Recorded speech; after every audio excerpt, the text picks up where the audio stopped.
I've been a Kaiser Permanente member now for over 20 years. When Terry and I first met, he hadn't been to the doctor in a very long time, in fact.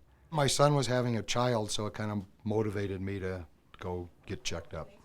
I did some lab tests on Terry, as I do for most physical exams, and they came back with an elevated glucose.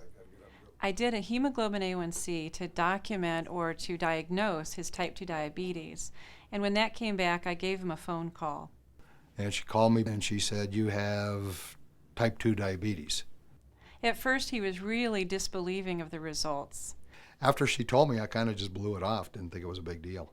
It took a little bit of education and time spent together talking about what it really means for him to even begin to grasp that this might be true for him. I went to the Kaiser Permanente classes on diabetes, and based on what I found there, I decided to make some pretty dramatic lifestyle changes. It's the main risk for heart disease. It's also responsible for strokes, blindness, kidney disease, and neuropathy. I heard some of the horror stories about some of the other people losing toes and losing limbs and eyesight situations, and I kind of got scared and decided that I would get a little more serious about it.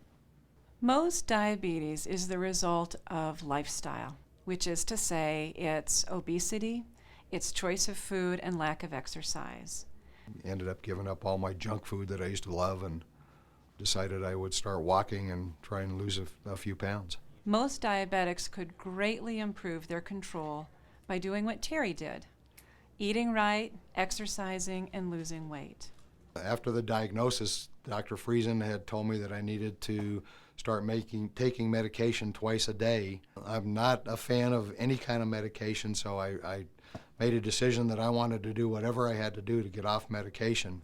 The goal for me is to always have the change in lifestyle go along with the control of diabetes. And after consulting with her and having her help in figuring out what I needed from a diet standpoint and an exercise standpoint, I was able to get off of my medication with her approvals after about a year.